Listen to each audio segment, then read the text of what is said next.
In the year 476 AD, the final emperor of the Western Roman Empire, Romulus Augustus, was deposed, and the great civilization that had been born beside the Tiber was now only survived by her eastern sister in Constantinople. Just as Romulus had brought life to this great civilization, it was fitting that once more a Romulus would oversee its demise. The great bastion of light that had shone across Europe and the Mediterranean since the founding of Rome in the 8th century BC was extinguished forever. But as easy as this period is to be written off as the end of civilization and peace within the Italian peninsula and beyond, this period is in fact responsible for the rise of new powers, new cultures and civilizations, new great and ambitious men whose characters and conquests far exceeded many of the feeble last emperors of the Western Roman Empire. Rather than viewing these twilight hours of the West as a funeral, we will look at the light rising over the horizon and the next chapter of world history. For you see, with the fall of the West as it is styled, the world did not just tumble into darkness and disrepair. It was a process of time and perspective. The greatest king of this period would rule over huge swathes of the Western Empire, from the Adriatic Sea of Greece all the way to the Atlantic coast and the edge of the continent. He would have marital and blood bonds to not just the Franks of Central Europe, but the Vandals of North Africa and the kings of Hispania. He would be titled Rex, and would be sent the royal imperial regalia of the Western Empire from its safe haven in Constantinople to his new capital in Ravenna. His reign would last over half a century, and he would unite the two halves of his people, spread from the Rock of Gibraltar all the way to the gates of Asia. If you were to hear of such a man, wielding such power, you could easily believe the Western Empire had never fallen. He was in fact, though, no emperor. He was the second ever king of Italy. And if you might wonder who was the first to claim command over that title, well, our protagonist's story will unravel that in one of the most infamous and brutal transfers of power in European history. This Arian Christian ruler would win land through war and diplomatic arrangements, a king of Gothic descent who was no longer battering down the gates of Rome, but was the very defender of the lands his ancestors would have once plundered. The only man to ever unite the Gothic kingdoms, and the one who inherited through brutality and struggle a chance and an opportunity he would turn into one of the greatest legacies in all of world history. This almost unbelievable figure who ruled the West, king of the Ostrogoths, regent of the Visigoths, and the one who claimed the Western Empire, Theodoric the Great. Other than that slight introduction, this is going to be an audio-based history surrounding the rise of Theodoric from a mere boy born into a splintered and divided tribe to the ruler of Western Europe on the Mediterranean. Thank you. Since the start of recorded history in Europe, new tribes have emerged from the dark forests and freezing climates surrounding the Baltic Sea, that expanse of water nestled between Scandinavia and northern mainland Europe. From here, Germanic tribes, those I should be classifying as people speaking variants of the Germanic languages, would spread like a fire through Europe in search of new pastoral lands to call home. These tribes would move east and southward, further into Europe, creating a domino effect of migration as more pressure was mounted on the native tribes of Germany, Poland, Austria, Hungary and Ukraine. These peoples would in turn move southwards, looking for an escape from these desperate migratory bands of warriors. In turn, this would unleash waves of violence that would spread through Europe like the ripples of a stone hurled into the pond that is the European mainland. This was a constant pressure mounted on the borders of first the Roman Republic and later the Empire. It is from this region of the Baltic that it is believed the Goths hailed, a conglomeration of Germanic-speaking tribes connected by their language and cultural tendencies, but not a united group by any stretch of the imagination. One theory is that the Goths would occupy southern Sweden, northern Denmark and northern Germany alongside northern and central Poland. They are often linked to the Guttones, a large tribe mentioned by historian Cornelius Tacitus in the 1st century AD as having moved southward from the Baltic Sea and further into mainland Europe. But there is an avid discussion ongoing about the strength of such claims and the links to the Goths we recognise today. Sweden's largest island still bears the Gothic name in Gotland. Additionally, in the 9th century, a Viking explorer Ottar, who conveyed the stories of his travels to Alfred the Great's court in England, called the area corresponding to Jutland in Denmark Gotland. So from this we see, even in the 10th century, some kind of Gothic bonds were still not yet broken from their potential place of origin. The southern forested regions of Sweden are also known as Gotland, another nod to the expanse of lands that were covered by these Germanic-speaking peoples. But we must travel further back in time to see the start of how the great Gothic kings of the Roman Empire would not just break into the northern frontiers of the Danube and Rhine, but establish huge kingdoms on the Mediterranean and beyond. I will note here that the origin of the Goths in Scandinavia is disputed, although the 6th century historian Jordanes is the most bold to make this claim. It is tenuous, and the links of the Gothic names to these places in Scandinavia could potentially be linked to tribes such as the Goths of Gotland and the Geats of southern Scandinavia, all Germanic-speaking tribes of the same time period. Many believe the culture we see spring out of northern Poland, as we will see, are the true origins of these Gothic tribes that would make such a dent in European history. Historians have speculated for centuries as to the cause of such a large migration that can be traced through northern Europe beginning in the 1st century AD. A leading theory is that of a boom in population leading to internal squabbles and famine. One legend goes that, as was traditional in some Germanic-speaking peoples, the men of the tribe would draw lots, and each third man with his family would take what belongings they had acquired during their lifetime and set off on a quest for a new life. And if all went well, this growing Gothic peoples would be able to stretch their influence and power to new domains entirely. A classic method of tracking who we think of as the Goths and their movements is by the early link historians have produced between the Gothic peoples and the Weilbark culture. This is an archaeological subculture created and named after the northern Polish village of Willenberg, where an archaeological find of unimaginable importance was discovered in 1873. A burial place of over 3,000 tombs. Around the start of the millennium, in 1 AD, bodies were generally cremated and graves rarely found, but this would start to change as the Weilbark culture, linked to the Goths, would spread further south and east. These new peoples would be linked to barrow burials, tombs built under large mounds of stone and earth. They would also not bury weapons within the tombs as often as the previously dominant Przeworsk subculture did.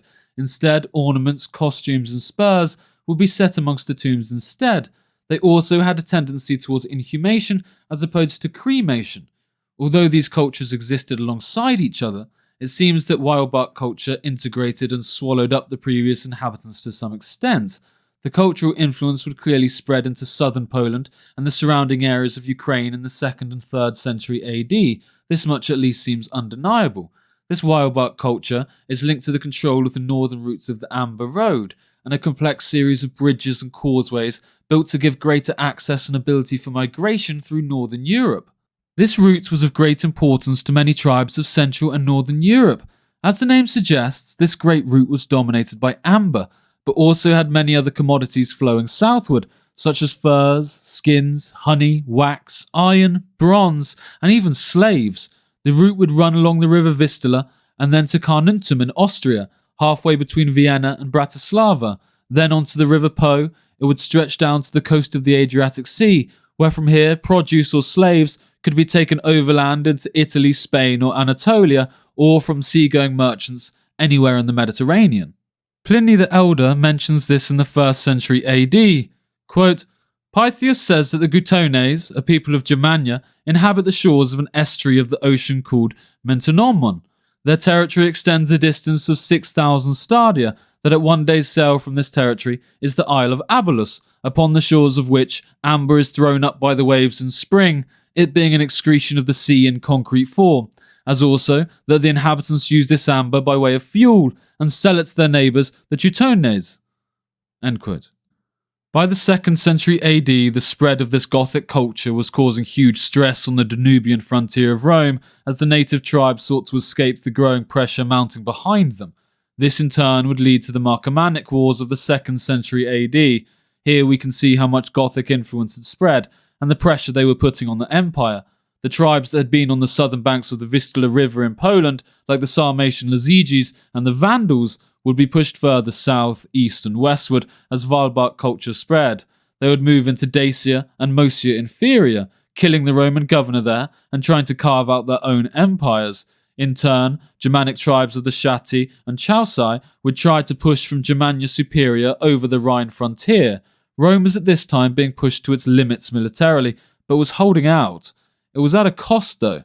Half of the 33 legions the empire had at this point were now spread across the northern frontier of the Danube and Rhine rivers. When we arrive in the 3rd century, Goths now occupy huge swathes of Poland and Ukraine and Central Europe and continue to push southward. Here we get to see distinguishing lines between the Goths. Terms historians use to more easily categorize some of these alliances of tribes, but they are not set in stone and really are a tool for later scholars. The Goths occupying the land between the Danube and Danitsa rivers become known as Visigoths, or Western Goths.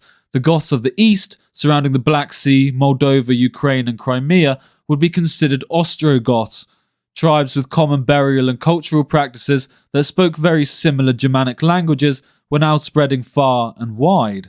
In the 3rd century, it would not just be their impact on other migratory tribes that affected Rome. In the year of 251 AD, in what is now northern Bulgaria, a new precedent would be set for the empire. In the Battle of Abritus, a group of Goths and Sarmatians being a tribe of Iranian nomadic peoples who spread from between Central Asia and the Ural Mountains, had met a Roman emperor in battle.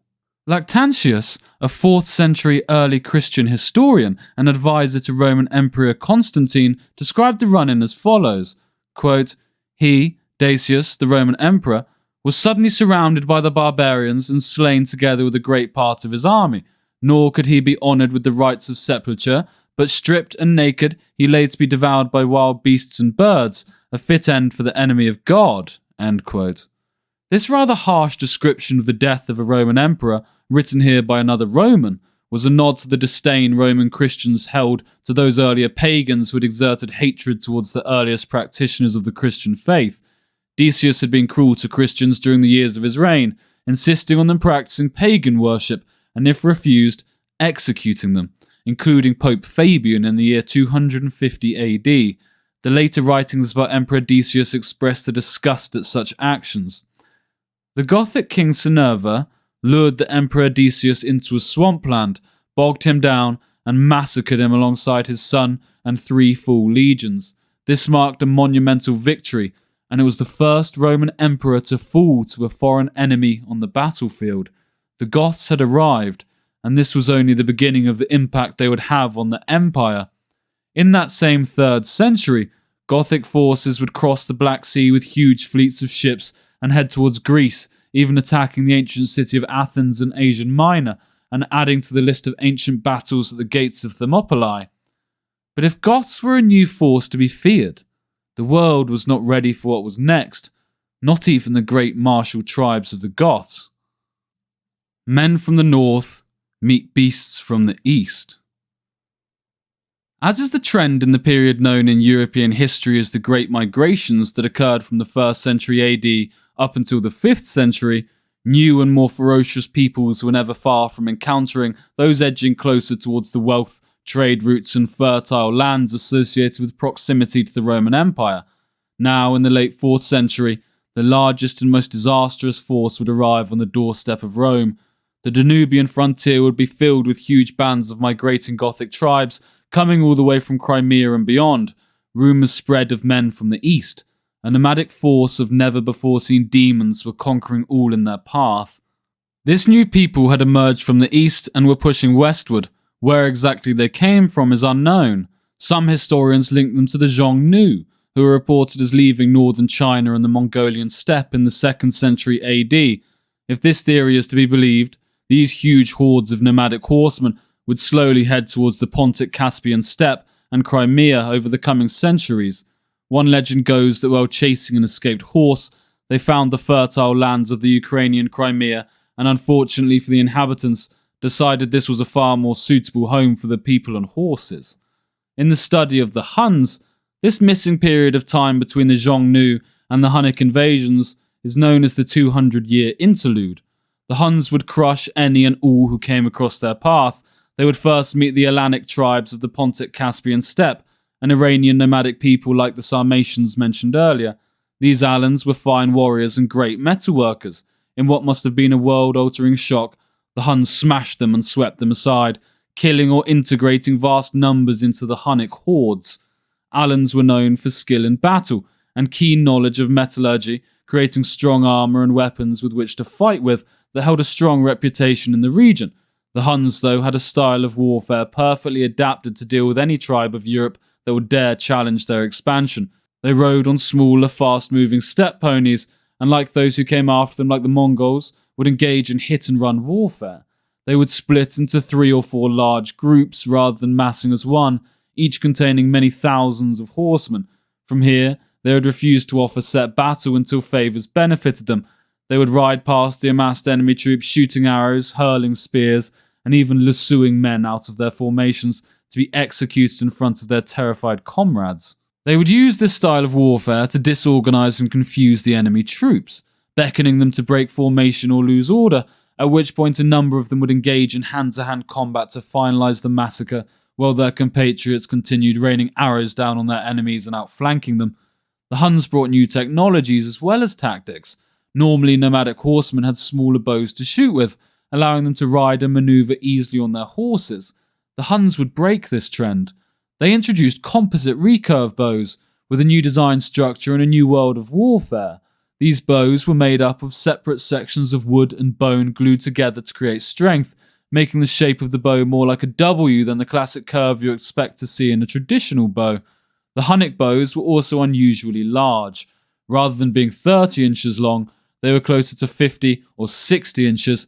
This allowed for the bow to be capable of producing extreme power and piercing through armour and shields with shocking ease. To ensure that these cavalry-based archers were able to easily shoot the bow in the saddle, even though it was of such an increased size and weight, the bow was therefore asymmetrical, with the upper half of the bow longer and more space towards the shorter bottom, so as not to interfere with or hit against the horse as they were riding. This made the bow far harder to use and much less comfortable for the user. That is the reason this style was not adopted by the other nations of Europe. The Huns had learned to master this extremely difficult form of archery, and the extra range and power they could produce would be a shock never before seen in Europe.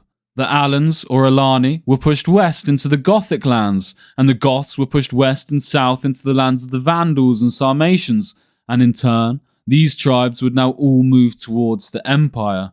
It is worth noting that as with most migrations of people, those the Huns displaced, or whose lands were invaded, were not just massacred.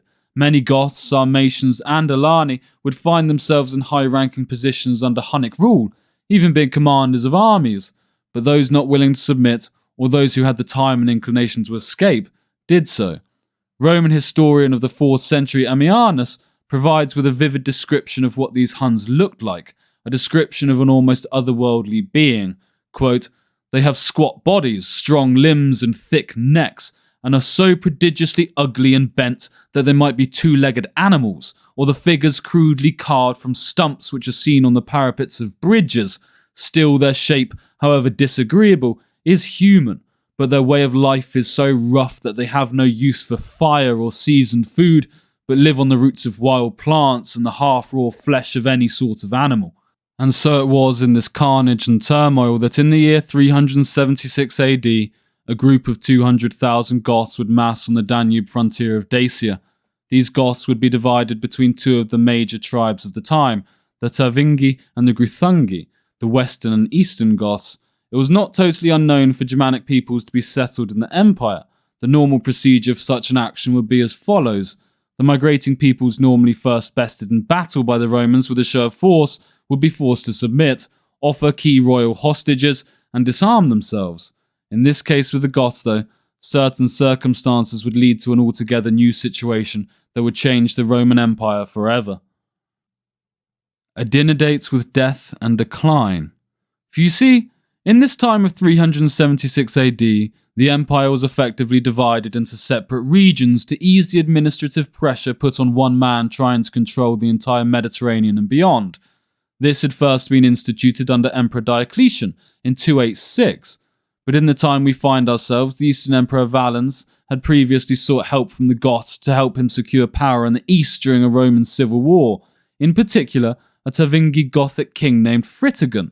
After power had been gained by the Eastern Emperor Valens, he had convinced these Goths to convert to Christianity, Arian Christianity to be more specific. With this in mind, Valens had some kind of a kindred bond with these Christian Goths, and viewed their joint religion and previous history together as an opportunity to strengthen his half of the empire and enroll these men into his military service. He could see that this Hunnic horde on the horizon would surely soon be his problem as well, not just that of the tribes of Europe, and so, in a fateful decision, he gave Fritigern and his 100,000 Thuringi Goths help crossing the Danube with their families, and most importantly, with their weapons still in hand. A key note for later, though, is that as you may have noticed, the Thuringi were only one half of this Gothic force. The other 100,000 Greuthungi were left to stay in Dacia on the other side of the Danube, and left to their fate. The Huns were still spreading in influence and swallowing up the tribes of Europe, creating huge combined armies and getting ever closer to the Roman frontiers. In the same year after this crossing of the Danube, disaster would strike. The Thuringi were not living the life they felt they had been offered to them. They were instead living in a state of starvation and death. They had been begging Emperor Valens for help. Meanwhile, Valens was fighting the Sasanian Persian Empire on the other side of Constantinople, and so in his absence, entrusted some leading men to handle the situation with the Thuringi and Fritigern in such a way to avoid conflict. To put it lightly, it was a disaster.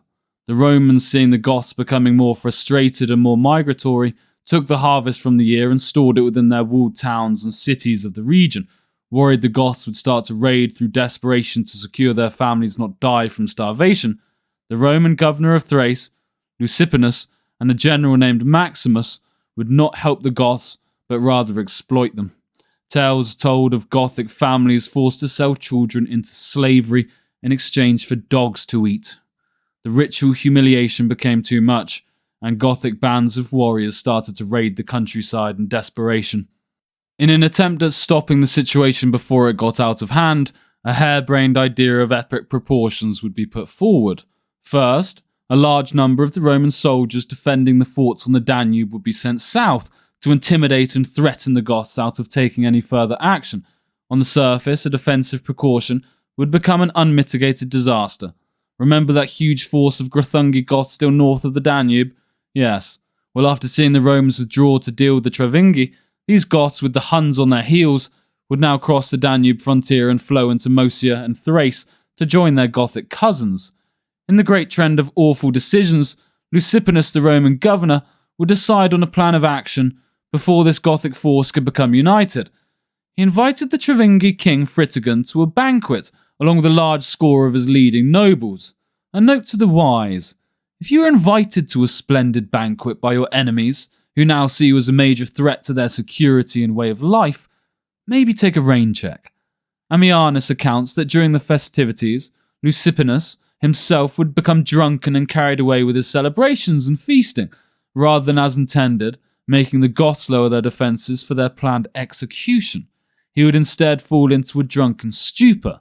After some hours, the Goths and Romans outside the fortified town in which the meal was taking place would come to blows. The Goths were demanding food and water, which, as the story goes, the Romans scornfully refused with jeers and laughs. This understandably led to armed conflict, and on hearing this, Lucippinus, in a rather leathered state, clumsily sprung his trap, killing many of Fritigern's nobles and taking them hostage. In the melee, Fritigern convinced Lucippinus of one thing: if he was not to return to his brethren to calm their spirits, nothing would quell the carnage that would spill into the empire. And so, in an almost comedic fashion, after a betrayal and treacherous act of unbelievable proportions and killing many close to Fritigern, Lucippinus sent him to calm his men and enforce discipline within his troops. As could be expected, though, Fritigern instead rallied his men into a fever pitch of war. The very next day, Lucippinus, in a desperate attempt to stop the very problem he had now created, marched out to meet this Gothic force. He had been told by Emperor Valens to handle the situation. What he had done instead was start a war, the Gothic War of 376 to 382 AD.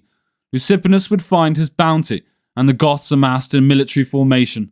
Upon seeing the approaching Roman army, the Goths, enraged at the disgrace and betrayal their people had been subjected to, would fall upon the Roman legions in a mass of metal, splintered wood and bone. Fritigern would smash the Roman force in embarrassing fashion, take their arms and armour, and now full of vigour and confidence, plan their next steps. Rome now had a well-armed, well-organised Gothic force within their borders, hungry, angry, and ready to exact revenge. Things would only get worse, though. After several major battles and stalemates over the coming years, Rome would once again suffer a huge and humiliating loss. In the year 378, Valens was back from the east and desperate to stamp out this Gothic pest. The Battle of Adrianople is one that is well documented and well known. For that reason, I will summarise the actions as concisely as possible for the purpose of moving forward with the story and reaching our hero Theodoric. Valens and a huge Roman army of 30,000 men would march on the Tervingi.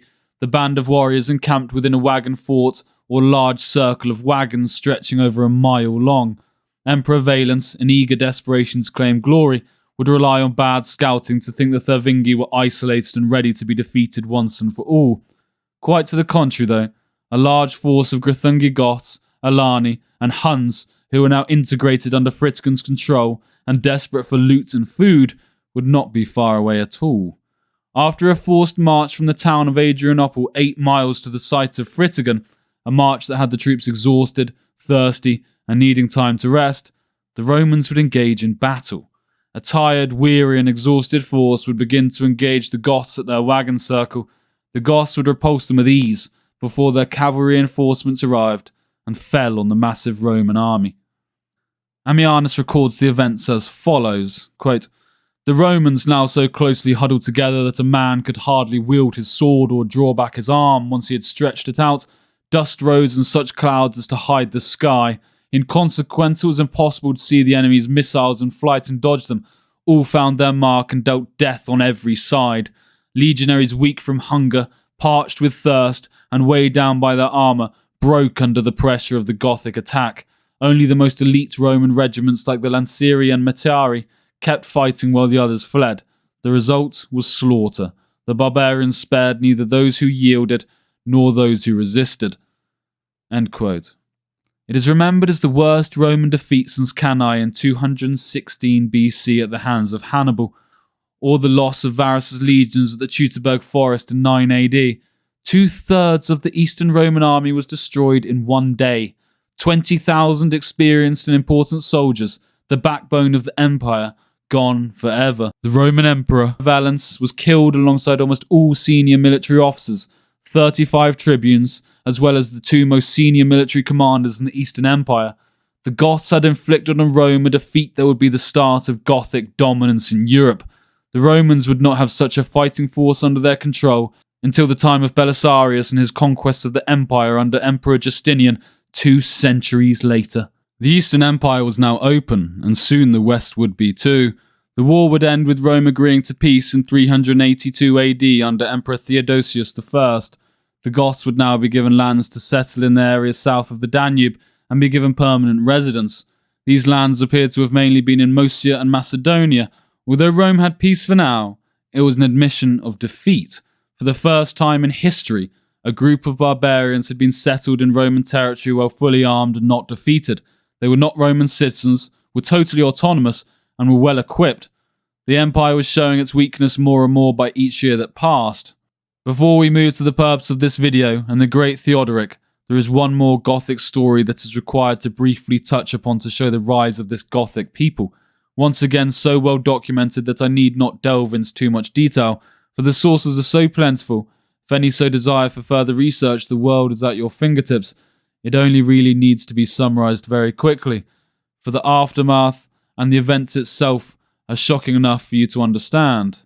In 410 AD, just under 30 years after the peace with the Goths, the humiliation of Rome was complete. The great Visigothic king Alaric would sack Rome. This the first instance of such a calamity for 800 years. After years of war and managing to exact tribute from Rome twice, sacking towns and cities and spreading terror across Italy, Rome had fallen. As St. Jerome of Bethlehem wrote, the city which had taken the whole world was itself taken. Even if Rome was no longer the Western Empire's capital, with that being moved to Milan in 286 AD when Diocletian first segmented the empire, and then Ravenna taking the title in 402 AD under Western Emperor Honorius, Alaric would dream of crossing into North Africa as the Vandals had, but after a storm destroyed his fleet in Sicily, He would die of likely malaria in the following years. Those remaining Visigoths would be granted lands by the Western Emperor Honorius in 418 AD, located in Aquitania, that part of western France that neighbours the Atlantic Ocean and almost reaches down to the Pyrenees. They would then move south across the mountain range of the Pyrenees itself and make themselves kings of Hispania. This is now where the most clear and easily identifiable divide between these Gothic peoples comes from. Visigoths in the west, Spain and France, and Ostrogoths, still located south of the Danube in the regions controlled by the Eastern Empire. The Goths had arrived, and if the Romans thought that they had seen the extent of the power these people could exert, this was just the start. The Three Kings. At the time in which we rejoin our story, some 40 years have passed since the great Visigothic king, Alaric, had changed the fate of history forever and sacked the Eternal City in the year 410 AD. In these years, much had developed. The greatest king to ever grace the Hunnic civilization had risen and fallen. The great Attila and his hordes had ravaged Europe for well over a decade. They had reached the gates of Constantinople, the capital of the eastern half of the Roman Empire, and ravaged all the land in between.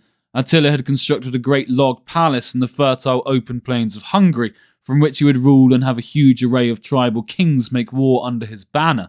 He had gone into Italy and exacted tribute, pressed even as far as modern-day Paris, sacking and burning as he went. The destruction was on a scale not seen in centuries, maybe ever. The hordes only being stopped by a combined Western Roman, Alanic, and Visigothic army in the battle we now know as the Battle of the Catalanian Plains in 451 AD. Even this, though, was not a true defeat, as much as a strategic setback for the Huns. The mystique was broken, though. Alongside failed sieges and signs of decline, the great momentum that carried the Hunnic hordes was gone. Reportedly, Attila's generals had to convince him not to commit a ritual act of suicide in a huge pyre of burning wood and saddles taken from his horses. Alas, it would not matter though. In the year 453 AD, Attila would die on his wedding night to an Ostrogothic princess. The exact cause is one that has been debated for centuries, from assassination to a blood clot to a nosebleed. Regardless, the outcome was the same. Attila, the great Hunnic king, was dead. In the aftermath, as is the tradition with so many great empires held together by the might of one man, squabbling and infighting between Attila's sons led to their kingdom being torn asunder. In the melee for power, kings would vie to carve out their own homes for their people. A group of Ostrogoths led by three brothers, maybe not all connected by blood but by marriage to each other's kin, would do just this in Pannonia. These kings would hail from the Amal dynasty, a group of Ostrogoths that claimed to be able to track their ancestry back to the time of the birth of Christ, and who held large sway in the world of Ostrogothic politics spread across the Eastern Empire, but not any kind of total authority.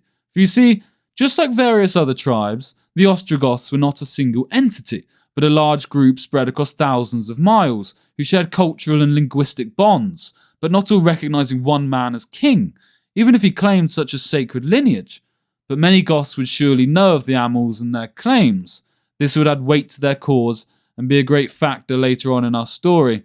This year after Attila's death, in 454 AD, a great battle would take place between a combined force of Germanic tribes against the Huns, gaining a great victory and leaving 30,000 dead men on the battlefield. As legend goes, on this same day that these Ostrogoths and another people, the Gepids, established their independence, a new life came into the world.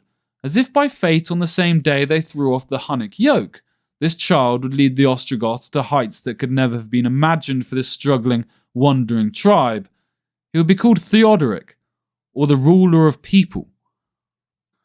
Pannonia, the new home of the Ostrogoths, ruled by our three brothers, was the name of a region near rectangular in shape, about 200 miles from north to south and 160 miles from east to west. Those northern and eastern sides were washed by the river Danube, and its northeastern corner was formed by the sudden bend to the south, which the river makes a little above Budapest. This region includes Vienna and the eastern part of Austria, but it is chiefly composed of the great corn-growing plains of western Hungary and contains the two considerable lakes of Balaton and Neusiedler. Here, the three Ostrogothic brethren would make their new home, and in this province, they made a crude partition between them, while still treating it as one kingdom of which Walamir was the eldest and the head. The precise details of this division of territory are very hard to understand, but they are not of much importance either, as the settlement was not to last long in the history of the Ostrogoths. We can only say that Valimir and Theodomir occupied the two ends of the territory, and Wiedermir resided in the lands between. What is the most interesting to us is the fact that Theodomir's territory includes Lake Bolaton, and that is where his palace may very well have stood, upon the shores of this beautiful and large expanse of water, 47 miles in length and varying from 3 to 9 miles in width. On the shores of this lake is where we can assume to be the birthplace and childhood home of Theodoric the Amel, or as he would become known, Theodoric the Great. At this point, many of the tribes within Central Europe bordering the Danube frontier and Rhine were brought into the empire to defend the Roman borderlands in exchange for peace and annual gold payments. The Ostrogoths were part of this new coalition, and the Eastern Emperor could now claim he had restored a sizable chunk of his Eastern Empire that had been lost to the Huns in Pannonia. He could boast of how his fierce Ostrogothic federate would protect the citizens of the empire from the savages on the outside. For you see, as new peoples settled and the Romans became more accustomed to those who now served them, those who were once considered savages, such as the Goths, would become known to the Romans, serving alongside them and to some extent integrating into their society. In doing so, this would lend to those new migratory bands outside the Roman borders being viewed as the barbaric savages that the Ostrogoths once were. Men of Ostrogothic heritage even commanded great importance and power in the court of the Eastern Roman emperors, commanding armies and influencing court politics. To keep these men on side, payment was sent. In times of peace, salaries. In times of unrest, bribes. These usually came in the form of strenai, heavy chests filled with the imperial payments being given as gifts at the start of each new year.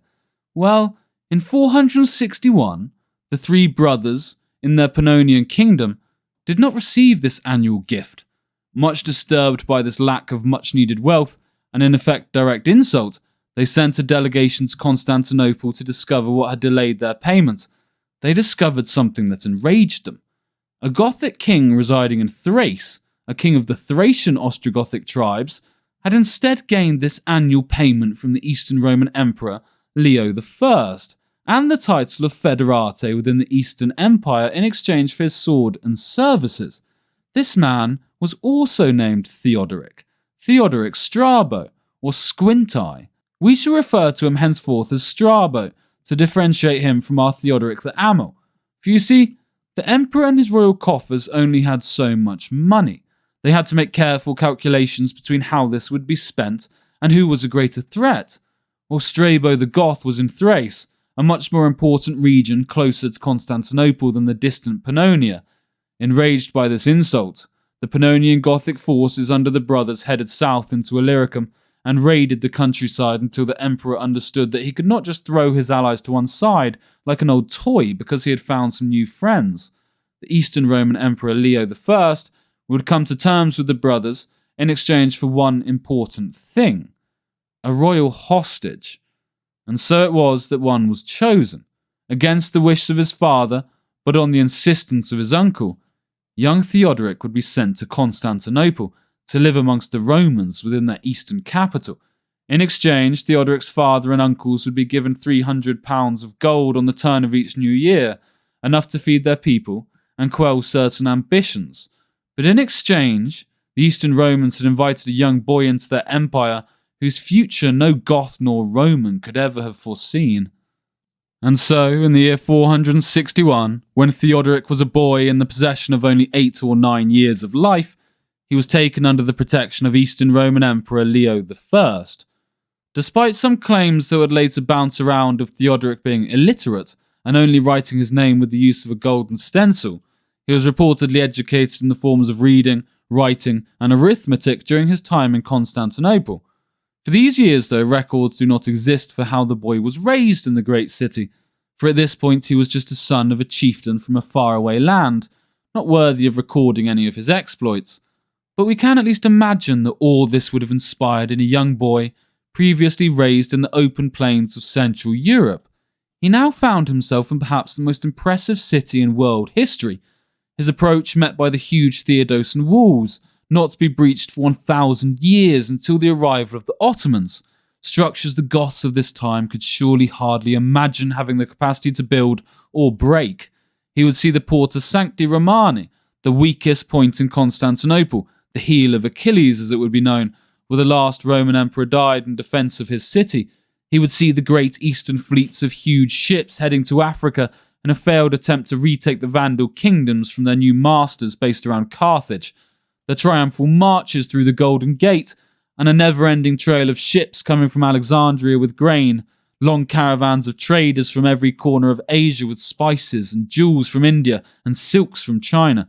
He would be exposed to a world that could surely have hardly been imagined for such a boy from his Gothic civilization. Here in Constantinople, he would see what could be gained through the rigid organization and strict laws that were enforced in a civilized society, a peek behind the curtain, or in this case the great walls of civilization, not some place for fearful men as the Gothic tribes viewed them, hiding behind their fortifications with no honour, ready to strike at a retreating army when their backs were turned, but a bastion of trade and civility, carefully regulated and controlled for the benefit of those living within the society and those who ruled it.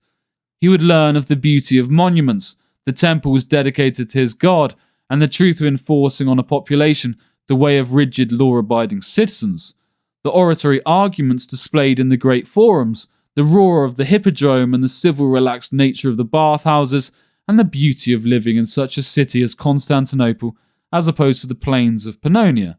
It would have been a stark contrast, and it seems these things he witnessed, and the way of life he was exposed to, would both turn him into the man he would become, and split his soul in his journey for purpose in his adolescence.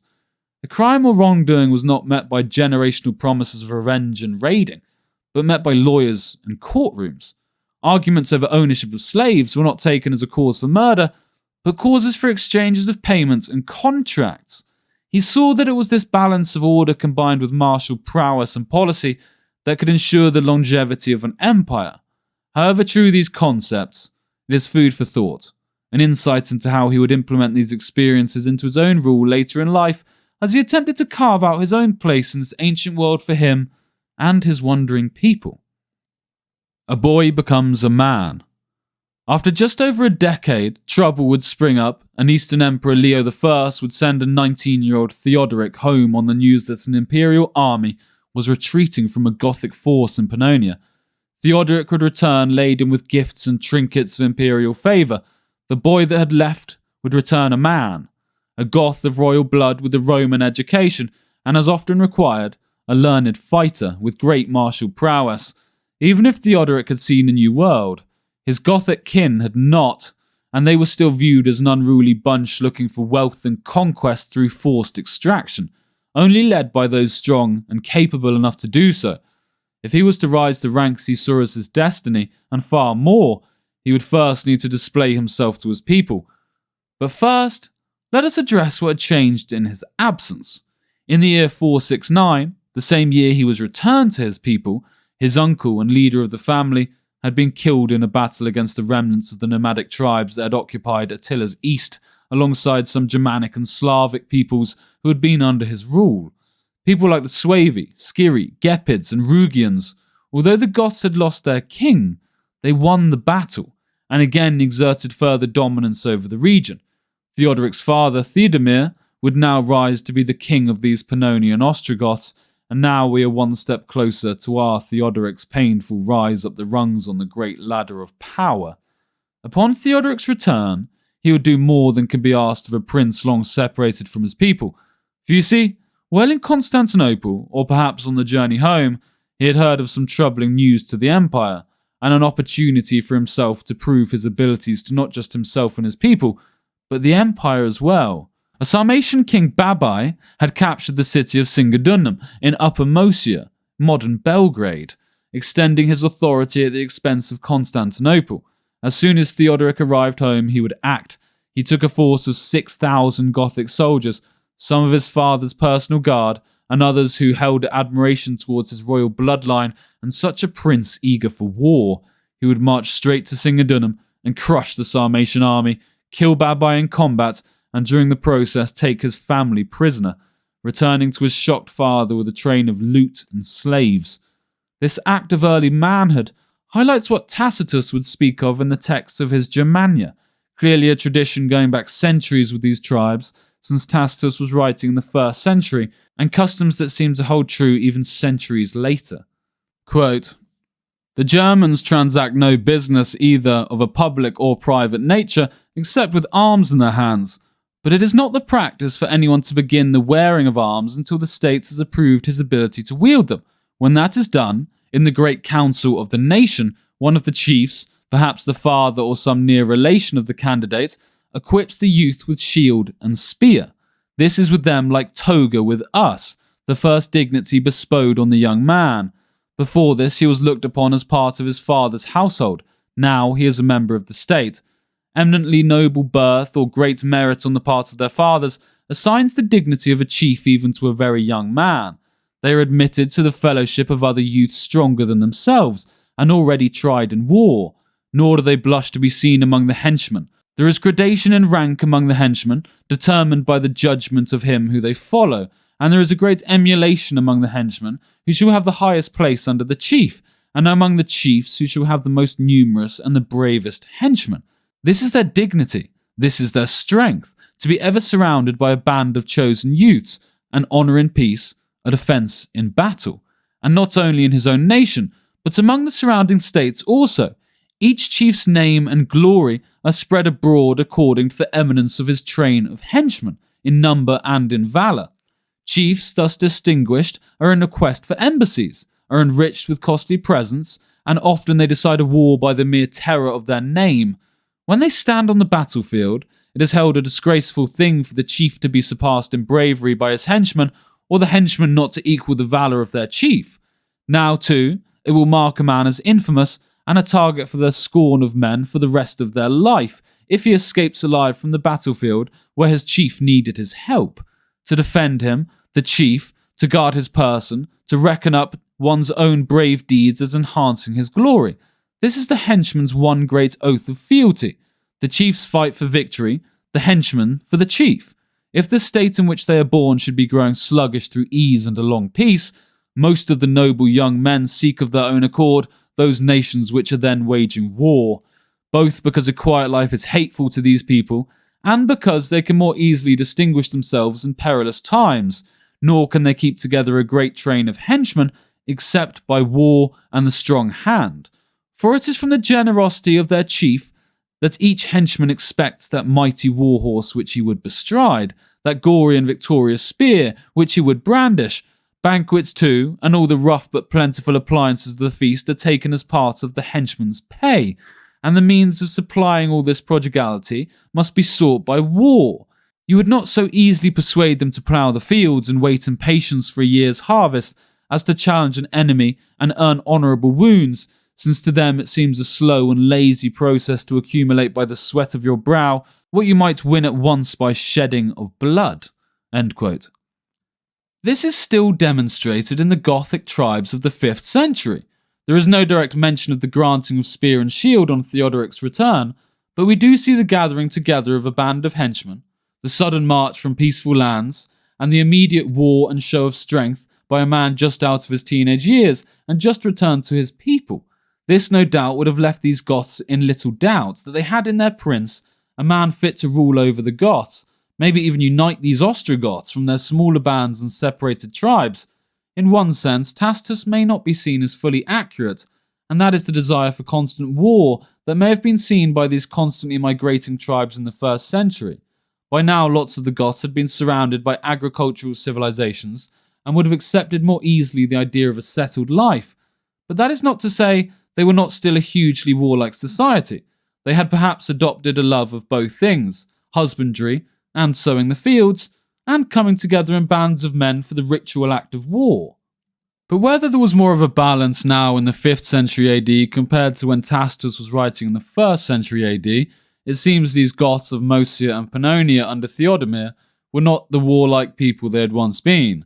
The true power of the Ostrogoths and the fear they had exuded seemed to be more in the hands of the previously mentioned Theodoric Strabo, who during Theodoric the Amal's time in Constantinople had only grown in power and prestige ruling over the Goths of Thrace.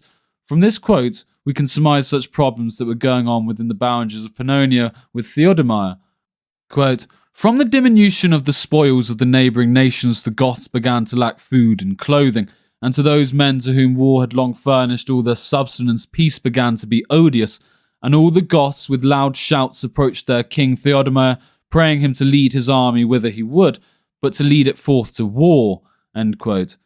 It was common when discussing acts that would affect the entire nation that these Germanic-speaking peoples would amass in large numbers and hold national assemblies to effectively vote with the sound of their cheers on what choice of action would be the best for the warriors and the future of their tribe. Let's again read from Tacitus to gain some understanding of this tradition. Quote, "Concerning smaller matters, the chiefs deliberate; concerning greater matters, the whole nation, but in such ways that even those things which are in the power of the commonalty are discussed in detail by the chiefs. They come together, unless any sudden and accidental emergency have arisen, on fixed days determined by the new or full moon. For these times they deem the most fortunate for the transaction of business. An ill consequence flowing from their freedom is their want of punctuality in assembling. Often 2 or 3 days are spent in waiting for the loiterers. When the crowd chooses, they sit down arrayed in their armour and commence business. Silence is called for by the priests, who have been the power even of keeping order by force. Silence is called for by the priests, who have the power even of keeping order by force. Then the king or one of the chiefs begins to speak, and is listened to in the right either of his age, or his noble birth, or his glory in the wars, or his eloquence. In any case, he rather persuades than commands. Not power, but weight of character procures the assent of his hearers. If they mislike his sentiments, they express their contempt for them by groans. If they approve, they clash their spears together. Applause thus expressed by arms is the greatest tribute that can be paid to a speaker."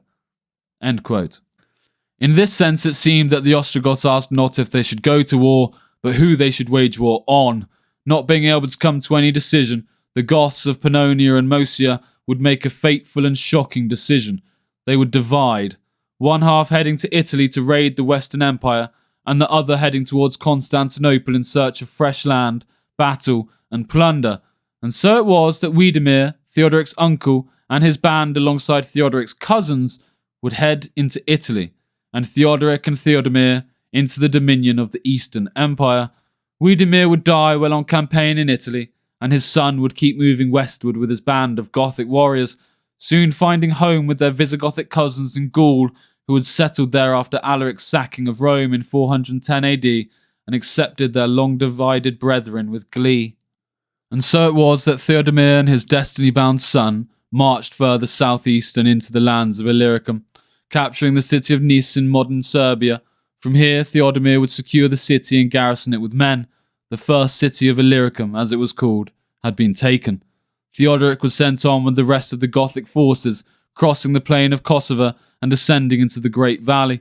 They would target Monastir in Macedonia and Larissa in Thessaly. These towns were taken and sacked of their wealth. A message was then sent back to Theodemir by his son inviting him to siege Thessalonica. Here at the Macedonian capital, the patrician Hilarius held the city with a strong force.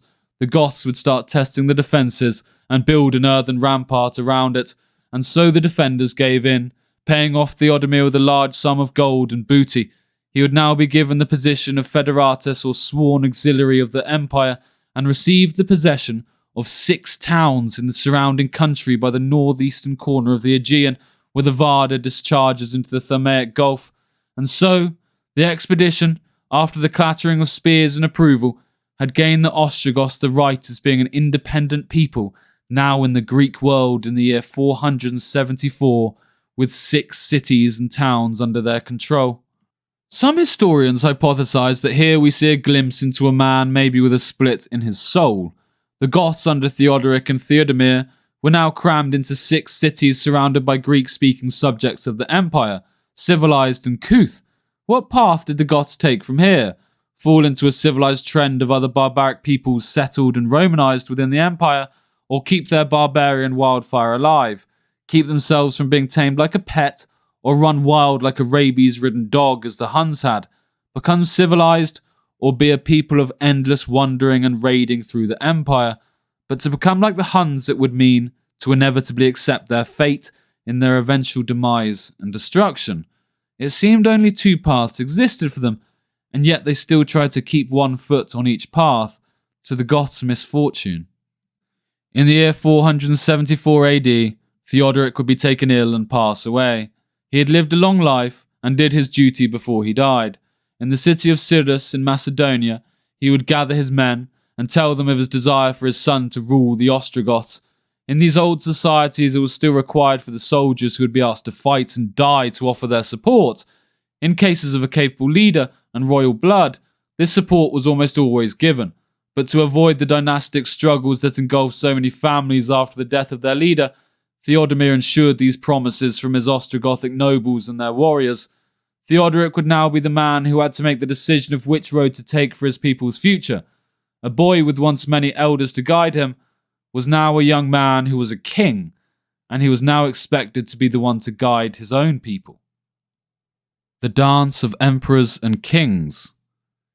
The years after Theodoric's ascension to the throne are very formative years in the story of how our great king would reach the Italian peninsula and beyond.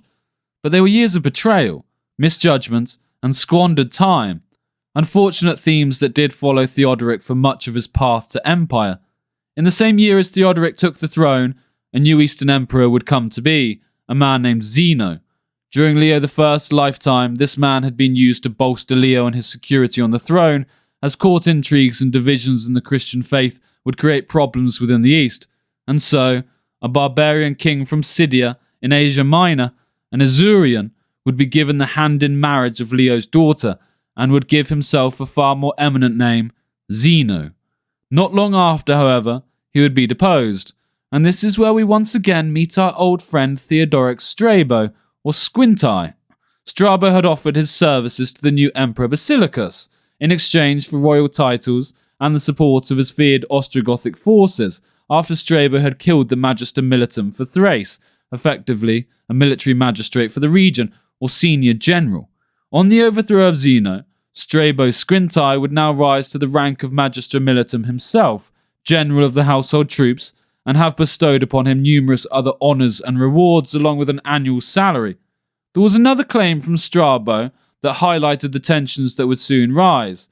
He demanded, quote, that he should be the absolute ruler of the Goths, and that the emperor should not receive any of them who were minded to revolt from him, end quote.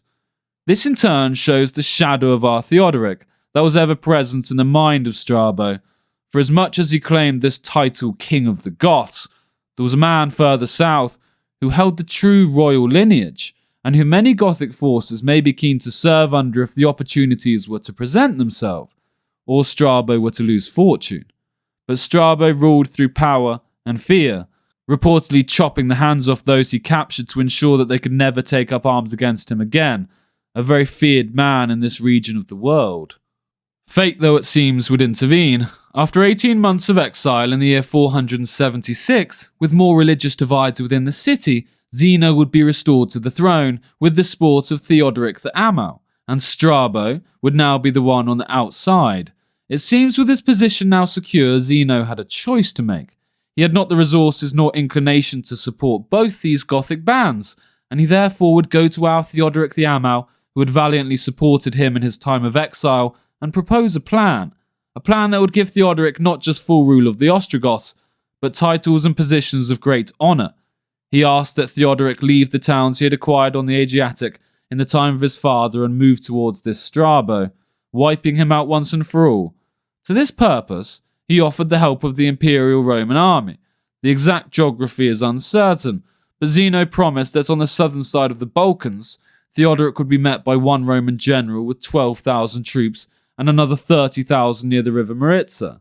The truth, however, was either through incompetence or some kind of a plan to rid the empire of both these Gothic forces, or weaken them so much they could be dealt with by the Romans after the Goths had fought it out between them. But either way, regardless of the motive, when Theodoric arrived with a caravan of his women and children, not willing to leave them in the cities under the trust of the Greeks or Romans, Theodoric saw no Roman armies, no support, just a huge Gothic army mounted on a defended hill overlooking him. Both armies would not engage in battle. Our Theodoric knew he had been betrayed, and was now stuck in a difficult position. To turn back would be disgrace and embarrassment.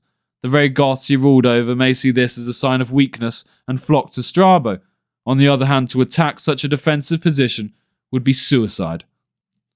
For the next few days, no battle was taken, just minor cavalry skirmishes at the nearby water sources and foraging grounds. In a rather amusing fashion, though, Theodoric Strabo, not willing to engage, would ride out each day in front of the Amal's wagon circle and shout insults to his rival for all to hear. Quote, "A perjured boy, a madman, a traitor to his own race, a fool who could not see whither the imperial plans were tending. The Romans would stand by and look quietly on while Goth wore out Goth in deadly strife." End quote. The words seemed to have an effect on our Theodoric's men. They would murmur of the truth held within the words. "Why should we Goths fight it out for the benefit of these imperial overlords?" they said to each other. Theodoric knew that if he wanted to rise the ranks of power and empire, he could not live a life of raiding forever. But part of him must have also known that the words Strabo spoke held weight with his people. The next day, Strabo would ride forth once more, shouting at the top of his lungs, "Scoundrel! Why are you leading so many of my kinsmen to destruction? Why have you made so many Gothic wives widows? What has become of that wealth and plenty which they had when they first took service with you? Then they had 2 or 3 horses apiece. Now, without horses and in the guise of slaves, they are wandering on foot through Thrace. But they are freeborn men, surely? Aye, as freeborn men as you are, and they once measured out gold coins of Byzantium with a bushel." End quote. This again led to men and women asking the Amal to come to some kind of accord. Here he must make a decision. Leave his titles and his wealth he had gained on the second rise of Zeno, or go into the barbarian wilderness alongside a man who held insult and scorn at his very name and position. In this difficult position, the Amal made a decision he would regret, a theme he seemed to be consistent with. He trusted too much. The next day, the 2 Theodorics would meet, old and young.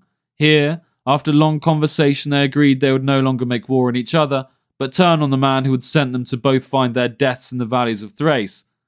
They sent a delegation with their demands to Constantinople. The reply was fiery but weak.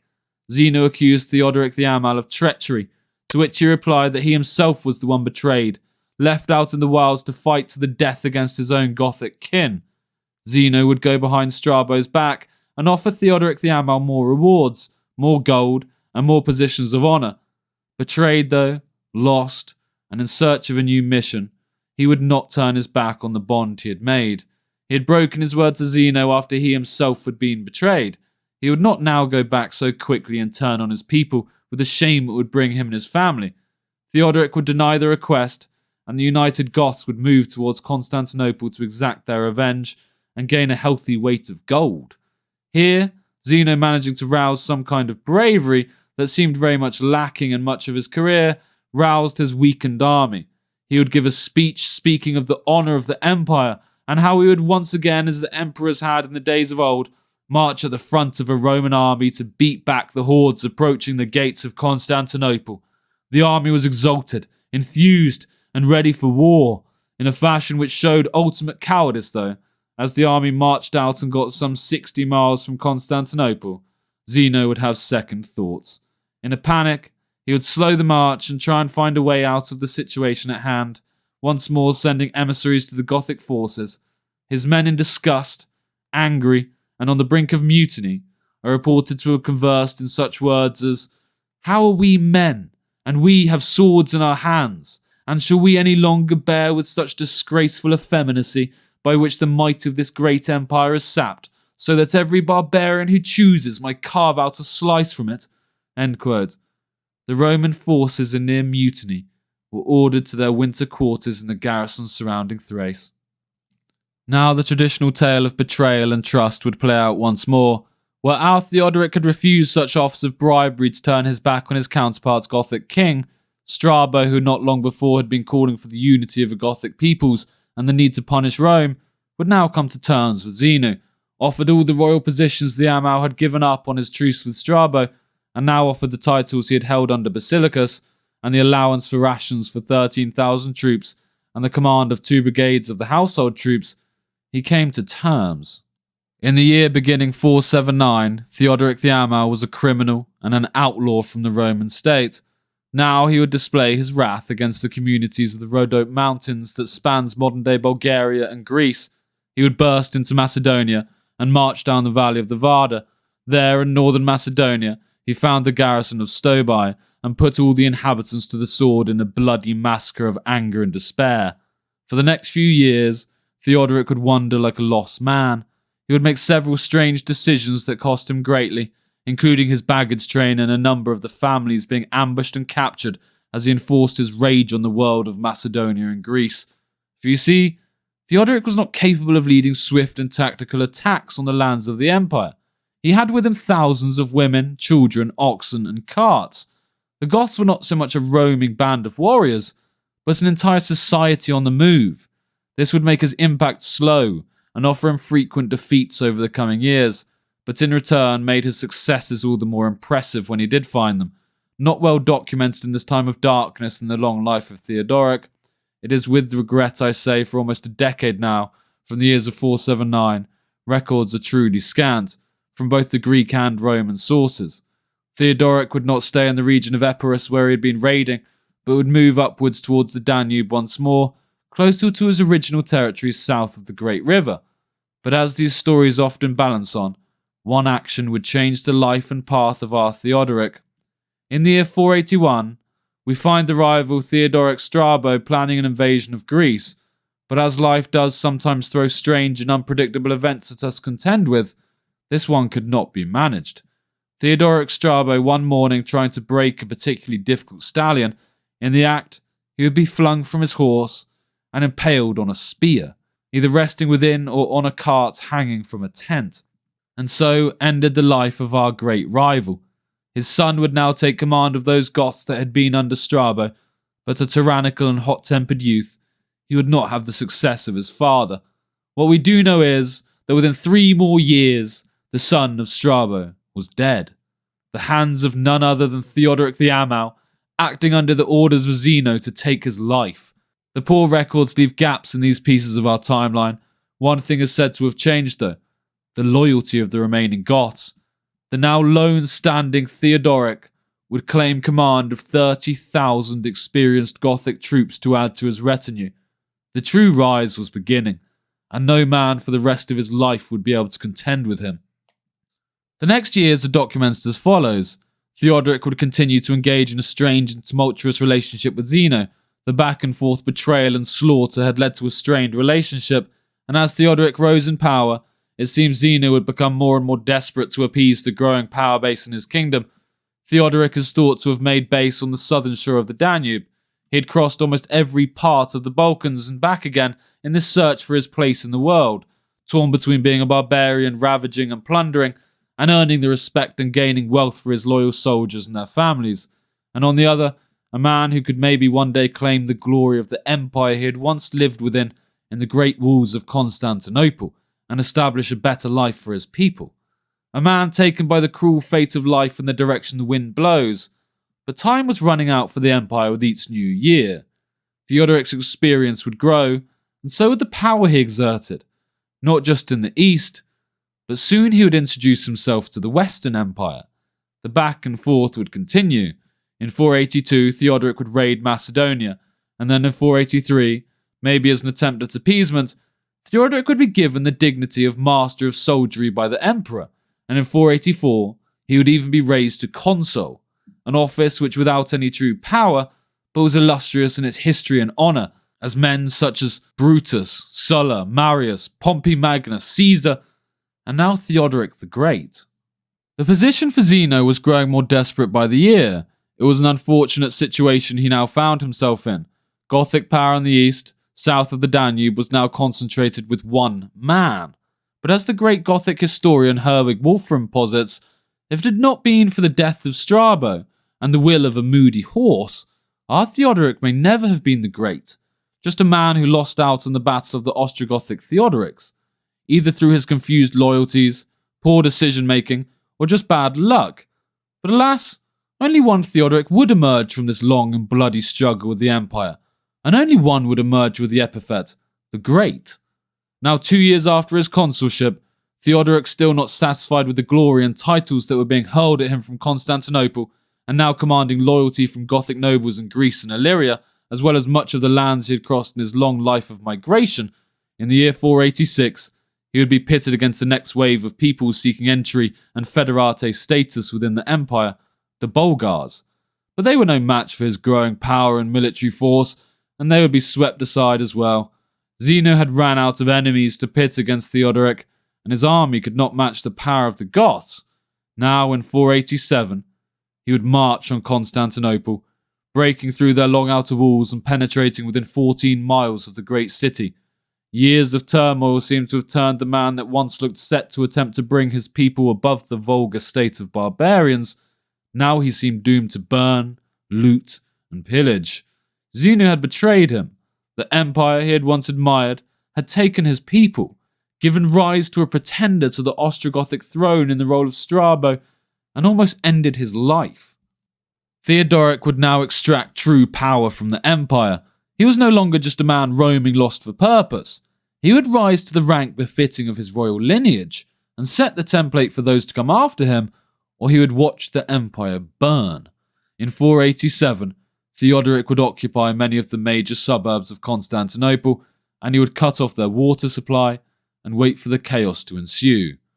Then, through these actions, something would change the fates of both halves of the empire forever. While details of what exactly brought this great pressure on Constantinople to an end are definitive, the way in which it came about varies. Different accounts will tell different stories, but if we are to believe the great 6th century Gothic historian Jordanes, it would be Theodoric that made the suggestion that would turn the fates of not just the Eastern Empire, but all of Southern Europe. Theodoric had toiled in the eastern half of the empire for the first 35 years of his life, including the decades spent in Constantinople, and he had suffered great misery and great loss here. But in doing so, he had become one of the most powerful men on the planet this side of Constantinople. Knowing the walls of the great city could not be breached, and being given promises and favour from Emperor Zeno, Theodoric would now go for the ultimate glory. He would do as Alaric had done almost 80 years earlier. He would carve his name into the great marbled entablature of European history, and claim the power he had yearned for since he was a boy in Constantinople. With the backing and support of the scared, cornered and overstretched Roman Emperor in the east, Theodoric's gaze would turn towards the now fallen lands of the Western Roman Empire. The West.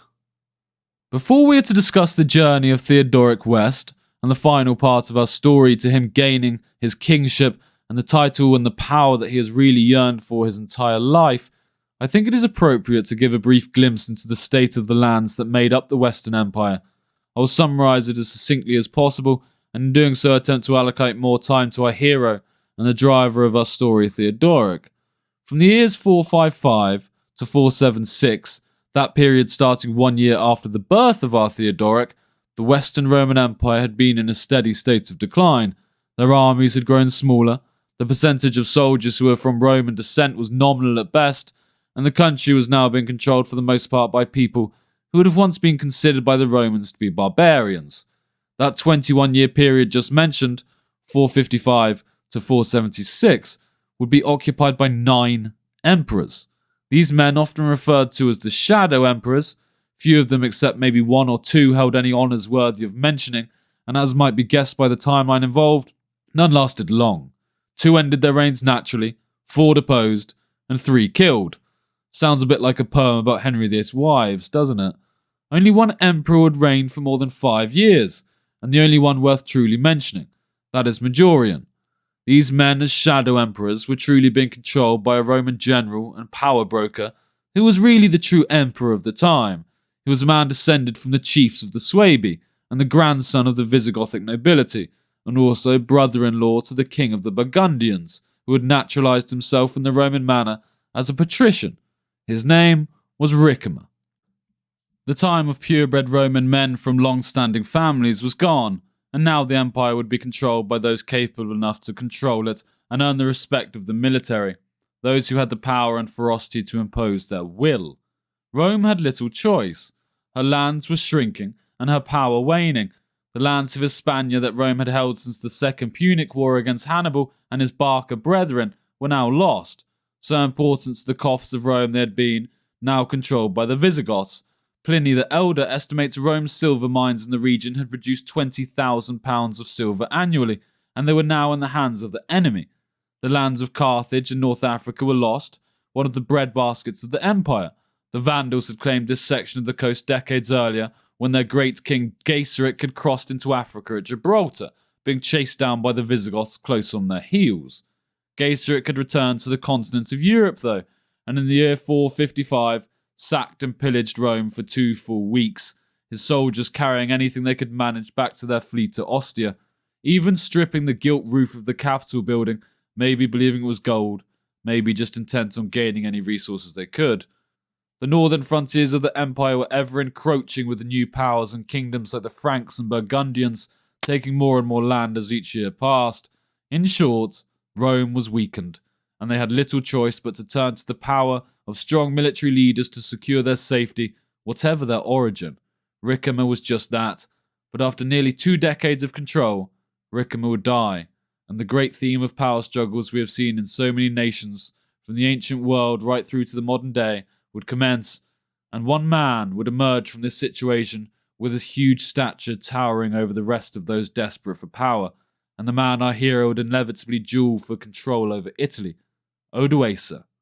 As the 3 kings of the Ostrogoths had been carving out their power base in Pannonia before the birth of Theodoric some 40 years earlier in our story, other tribes would be settling to the north and west of them, those that had broken free from Attila and his sons after the collapse of their short-lived kingdom.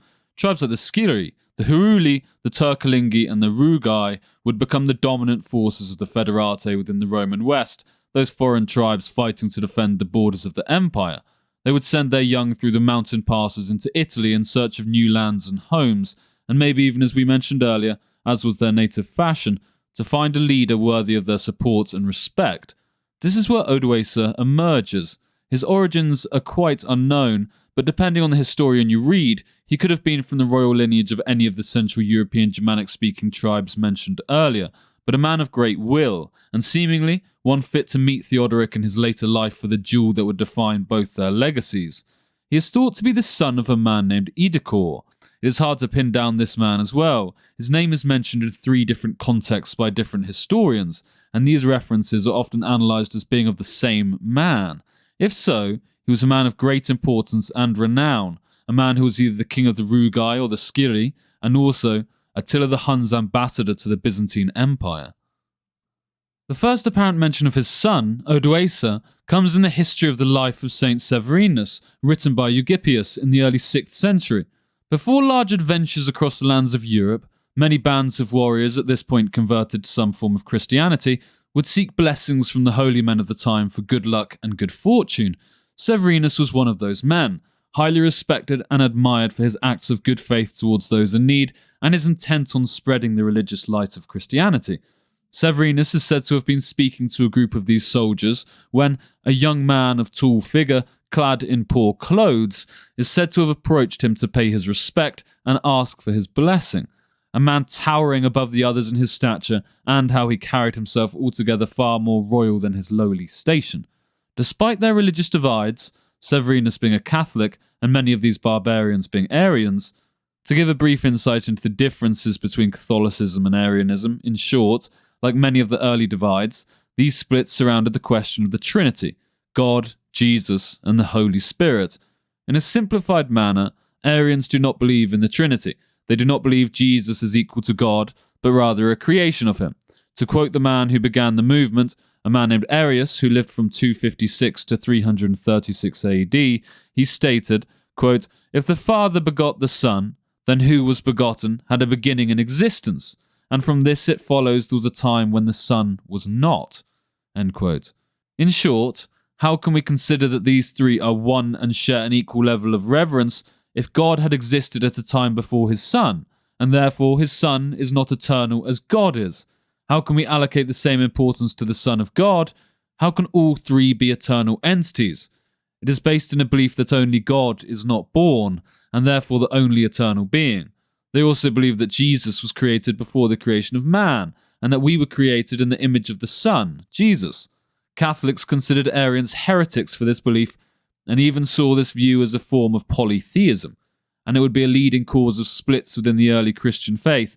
But do bear in mind that this is a very basic understanding of the concepts outlining some of the early divides. Nonetheless, Severinus would bless this large barbarian as he would ask, but as he went to pass on, Severinus is prophetically recorded as saying, quote, "Go to Italy, go now covered with mean hides. Soon you will make rich gifts to many." End quote. And that he would, but not before he ended the line of Roman emperors in Italy that had lasted since the time of Augustus. Odoacer is known to have served under the great Roman general and kingmaker Ricimer, being a leading soldier within his retinue, arriving in Italy in 465 AD. Within just 7 years, now in 472 AD, Ricimer was dead, and the world of opportunities was opened. There would be power struggles for the coming years, and by the year 476, a son of a military leader under Attila would place his son Romulus Augustus on the throne, but a boy hardly had the power to resist the forces under his apparent control. In the great turmoil following Ricimer's death, Odoacer would announce to the troops that had been under his command, quote, "Make me king, and I will obtain for you all your desires." End quote. This was enough, it seems.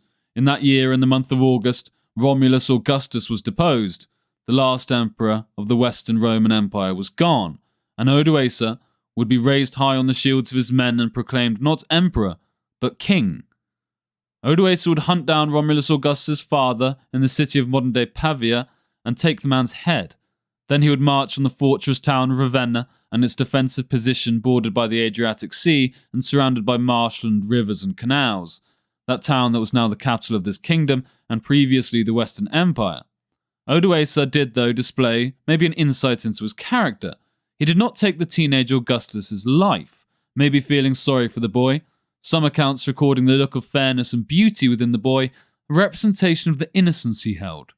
Odoacer would send the boy to Naples to live out his life in peace, out of the way of the power struggles and coups that engulfed so many men of the past. A sign of maybe a man that was not intent on destroying the empire, but ruling over a new kingdom with peace and justice. And now, in 476 AD, the last Western Roman emperor was deposed, and the so-styled fall of the Western Roman Empire was complete. But as you might notice, the fall was hardly different to the previous decades of power struggles and shadow emperors, the main difference now simply being, this man Odoacer did not wish to be an emperor, but broke with the great tradition of the centuries. Rome did not burn in a great cataclysm of fire and conquest, but rather with a whimper. It was not smashed through like the Eastern Empire's walls in Constantinople would be 1,000 years later, or totally subjugated and wiped out like those great kingdoms in the Americas when the Spanish and Portuguese arrived. Truly the title of their leader had changed, and the wish to be known as Roman was gone. But the people and the spirit lived on. In terms of Odoacer's rule of Italy, very little is known of the social disorganization or of the redistribution of property which very well could have happened within the north. There are signs in the south of Italy much continued as normal, with most of Odoacer's troops and men of nobility residing and settling in the Po Valley to the north. The imperial mechanism of government was taken over by a new ruler, but in truth, life may have continued on in a way very similar to under Ricimer and the Shadow Emperors. There are no records of great massacres or burning and looting. Odoacer, it seems, wanted to rule legitimately and with peace. He would lose Provence in southern France to the Visigothic kingdom, but would gain Sicily from the Vandals who used their fleets to control the western Mediterranean. Odoacer, knowing the true power that could depose him, resided in the east, although at this point he did not know it was a Goth, not a Roman he should fear. Odoacer sent the royal regalia of the Western Empire to Constantinople, in effect offering some form of submission, and showing Zeno he did not consider himself equal or have wished for squabbles, but rather wished for the old spirit of unity between the two sides of Europe. As the story goes, a delegation was sent from Ravenna to Zeno, with the imperial diadem, the purple robes, and jewelled ornaments, a symbolic sign that the legacy of Rome was to be continued in the east. Odoacer had no desire for such squabbles. He was a king, and as a king he would rule over his peoples. Let the Romans squabble over titles and purple robes. In return, it seems that at least at first, in the years following 476 AD, Odoacer gained approval, and attempted to moderate himself to certain Roman customs and preserve the way of life of those who wished to live as Romans as they had done for centuries, and also very few large-scale religious persecutions were carried out. Odoacer had been rendered semi-legitimate, and not many people could question it. He walked the tightrope of legitimizing his rule and not threatening those who maybe had the power to depose him from his throne. A clever man, something none of the emperors in the decades before had managed to execute to the level Odoacer did. Odoacer in the year 480 now would even hunt down the killers of the Western Roman Emperor that had ruled from 474 to 475 AD. He had in 480 been assassinated, and Odoacer, acting as a Roman might, sought revenge for the slaying of one holding such a high station, and again, a chance to help legitimize his rule. He massed an army and marched on Dalmatia, avenging the Emperor Julius Nepos and putting the killers to the sword. Now we start to see where the West and the East would meet though, quite obviously, in the middle. For you see, Odoacer would not just leave Dalmatia, but annex it entirely and bring it into the fold of the West, edging ever closer to the Eastern territories. Next, Odoacer would display his true military might, and after a squabble with the Rugian king, that most powerful ruler of the land surrounding the Danube, and where we presume Odoacer hailed from, a war would break out. Odoacer would enter the Rugian lands, smashing their king Philithius in battle and claiming the king and his wife as prisoners, taking them back to Ravenna. Then in 488, Frederick, son of Philithius, would try and take up the mantle left by his father and lead insurrections to topple Odoacer. Once again, the Rugians were smashed, and now our worlds would start to unite after all this time. Frederick would head east looking for safety, and where would he end up but in the land south of the Danube and near the Black Sea, Nova Sistova, the capital at this point of an Ostrogothic king who was now the lone ruler and accepted monarch of all these Eastern Gothic peoples south of the Danube. He had a huge experienced army and even larger ambitions. At this point, as mentioned earlier, Theodoric was within the outer boundaries of Constantinople. He had cut off their water supply and had secured the lands from 14 miles outside the true city. Now, whether as Jordanes tells us, this great plan to head west being King Theodoric's idea, or the fact that Zeno saw an opportunity to relieve his pressure on the lands of Thrace, freeing himself of a truly dangerous foe outside his walls, and freeing himself of a growing power in Odoacer to the west, the two behemoths of Eastern Europe came to terms. They would meet for the first time in person for years. Both had much to gain. The Emperor Zeno would be relieved of huge costs he paid to the Ostrogothic king, who was growing more wealthy and powerful by the year, breathing down Zeno's neck, and Theodoric would have a version of the dream he had maybe imagined since he was a boy in Constantinople, to gain the legitimacy and power of the greatest kingdom his people had ever known, and rule over it, restore it to its glory, and cement his legacy above any other man born from his great and ancient bloodline. In the autumn of 488, with a total force numbering up to 200,000 people and a trail over a kilometre long, he would leave Sistova on the Danube and march towards Italy. The two greatest so-called barbarian kings of these decades surrounding the fall of the Western emperors would now be thrust upon each other. Theodoric, though, having seen much in his years of turmoil, being betrayed multiple times, losing his families, and wandering through lands far and wide in search of safety and purpose. The man that now marched west was a formidable force for any king to contend with, and just as after years of struggle the East had realised, soon the other half of the continent would be forced into recognising as well. Theodoric the Great was on the move. He headed first towards what is now modern Belgrade, then the Julian Alps, near the modern city of Lubeck, and down into Aquileia and the Venetian plains. He travelled with horse, oxen, woman and child, a total number estimated at 200,000 people, with a fighting force of at least 40,000 warriors. They would not reach the northeastern corner of Italy until the year of July in 489. The path was slow and laborious. The journey so far had taken almost a year. Although the task daunting and the road long, these lands he crossed were the very lands he and his people knew well. Singidunum, modern Belgrade, was the place of his proving ground when he arrived back from Constantinople and deposed the Sarmatian king Babai. The lands of Pannonia also, where his father's palace and childhood home had once stood, now overrun and dominated by the Gepids, a group who played a large part in overthrowing the rule of Attila's sons in the east. Also, the previously mentioned Rugian Prince Frederick no doubt brought companions and soldiers who knew these lands only too well, as they were raised here and spent their youth toiling in the countryside surrounding it. During this time, the Goths, though, are said to have fought many battles under the command of Theodoric. No path was going to be easy for him, as his life had already displayed to us. The one battle that was passed down to us comes in the form of opposing these Gepidae and their king Traustila. He denied Theodoric passage, worried about such a large force passing through his lands and what their true intentions might be. With no choice of turning back, with starvation and shame lining the road back to the east, Theodoric gave battle. The location is still unknown, but as it is recorded by Jordanes, the Gepids would gain the upper hand as they forced the Ostrogoths into an unfavourable position in muddy and swampy land perfect for an ambush, raining down arrows upon their forces and beckoning them to retreat. At this point, rallying his men, gathering himself and his soldiers, Theodoric took wine in a cup. In front of his men he gave a toast to their travels so far, their bravery, and that if they desired the life that they so craved and felt they deserved, victory could only be won on the battlefield, for their ancestors and for their god. Rallying his men into an understanding of victory or death, he took the Gothic standard personally and led his men as if through divine intervention to solid ground and a clear road. The Gepids, realizing this, followed, but Theodoric surprised the maneuvering force and charged the enemy archers front on, carving his way through their force and into the ranks of the infantry and the Gepid king. With a bloody and brutal onslaught, they mowed down the Gepids as they attempted to flee, chasing them until the darkness of night came and claiming huge numbers of their store wagons and food, and leaving the countryside littered with the dead. The path was now clear from these pests and harassers, and now only one man could stop Theodoric, and he was not far away. Odoacer, a man now 56 years old in the year of August 489, was accompanied by many barbarian kings and chieftains alongside those men who had raised Odoacer on their shields some 13 years earlier.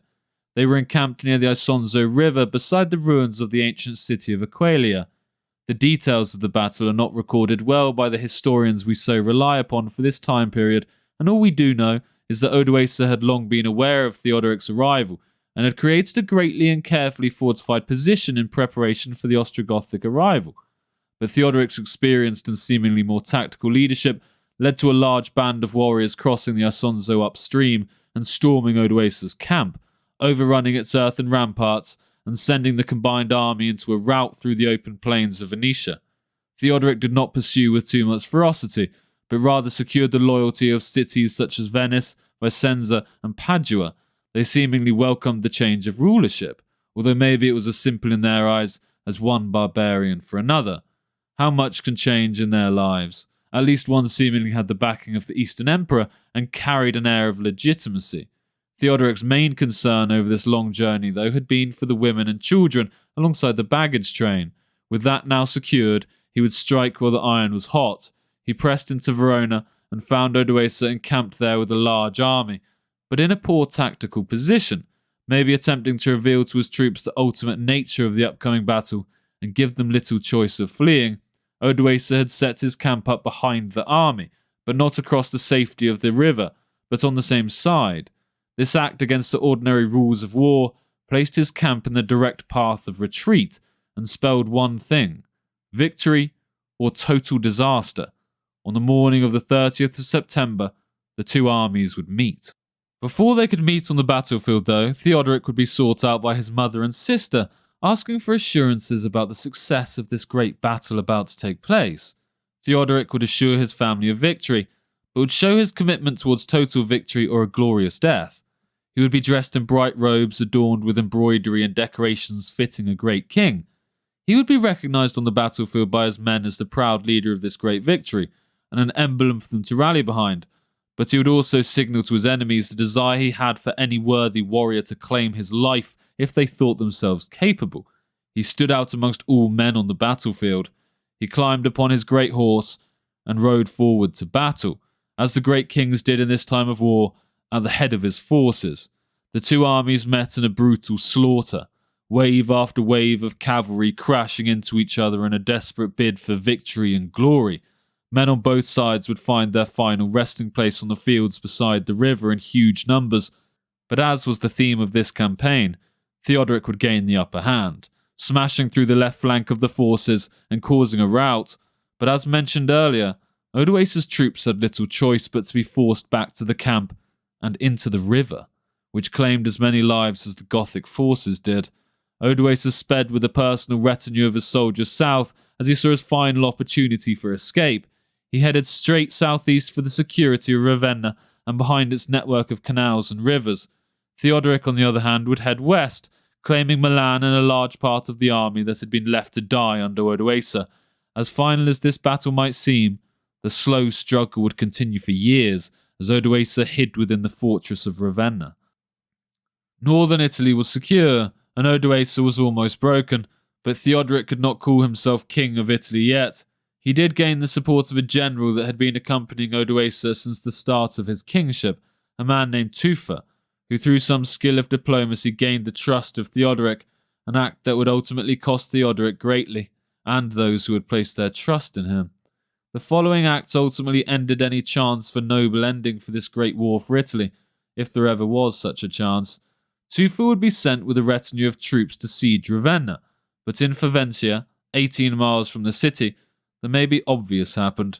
Tufa would be met by Odoacer, and after a short conversation, switched to the king's side once more, as he had stood beside him for all these years.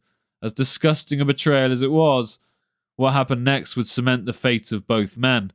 They would take some of the most trusted Gothic troops who had stood beside Theodoric since his time in Pannonia and slaughter them in a brutal and merciless example of betrayal.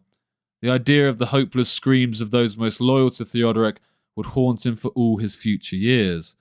Theodoric would suffer betrayal from Frederick, Prince of the Rugai, next, who had sought his protection when Odoacer had defeated him and captured his father and mother all those years earlier. Now the spineless coward would once again change allegiance after Theodoric reportedly chastised him over the treatment of Roman civilians within Italy. Here the two traitors, Frederick and Tufa, would fall into alliance until the year of 492, when they would once more turn on their alliances and now battle each other in a predictable manner and ultimately destroy their own causes. So you see, as these years from the autumn of 490 to the spring of 493 passed, they would ultimately spell turmoil, conspiracies, and invasion. The Burgundians would even raid from their lands into the south and take huge numbers of hostages and slaves. The Visigoths would come to Theodoric's rescue on one occasion to smash a combined barbarian army as they attempted to free themselves from the new power of Theodoric. Once this final hurrah was complete, Odoacer returned to his hole in the wall at Ravenna. It was a time of turmoil and death. Famine would spread, and corn was at a price not seen in a century. Theodoric would secure all of northern Italy. Now only 3 cities, including Ravenna, could claim that they were not under his control. He would continue to siege the city of Ravenna and block any routes of resupplying the city from sea. Here he would sit with his army in the great pine forests north and await any combatants or a final flail of life from Odoacer. In the beginning of 493 AD, it became too much though for the population within Ravenna. The famine and sickness within the city was overwhelming, and Odoacer's son Thelaine was sent to Theodoric as a hostage to secure some kind of negotiations. The two forces would now meet just 3 miles from the city, and under the mediation of bishops, they would finally make peace, for the sake of both their peoples and the lands of Italy. The peace recognized the surrender of Ravenna and the acceptance of the so-named new king from the east, Theodoric. A later unnamed ecclesiastical historian writing sometime after records, quote, "The most blessed man, the Archbishop John, opened the gates of the city on the 5th of March 493, which Odoacer had closed, and went forth with crosses and thuribles and the holy gospels seeking peace, while the priests and the rest of the clergy around him intoned the psalms. He, falling prostrate on the ground, obtained that which he desired. He welcomed the new king coming from the east, and peace was granted unto him, including not only the citizens of Ravenna, but all the other Romans, for whom the blessed John made entreaty." End quote. The main points of this treaty being that Odoacer be granted not just life, but absolute equal power with Theodoric, being recognized as dual leaders of this new kingdom of Italy. The strength of Ravenna truly showed through the compromises even such a conqueror as Theodoric was willing to give up. It seemed totally impregnable, and 3 years of blockade still could not gain the access without such great concessions. Or perhaps it was just that Theodoric already knew what would come next. He had not forgotten those men who he had grown up with in Pannonia, who had marched with him thousands of miles over the decades. Through his poor judgment and mistrust, the greatest of his men had been slaughtered at the hands of those weaker than them, given no chance of glory, but put to the sword like animals. These thoughts still occupied Theodoric's mind when he should have been at rest in the nighttime hours of each stage of the new moon that passed. The following events are those that, despite the great journey of Theodoric and his incredible winding paths of fortune and favour, he seems to be most remembered for. On the 15th of March in 493, at the palace of the Laurel Grove, southeast of the city of Ravenna, the two kings would meet for a banquet to solidify their bonds. Now, here many accounts vary of the method of the following actions and the words spoken, so we will use a combination of those relevant sources to piece together a full picture.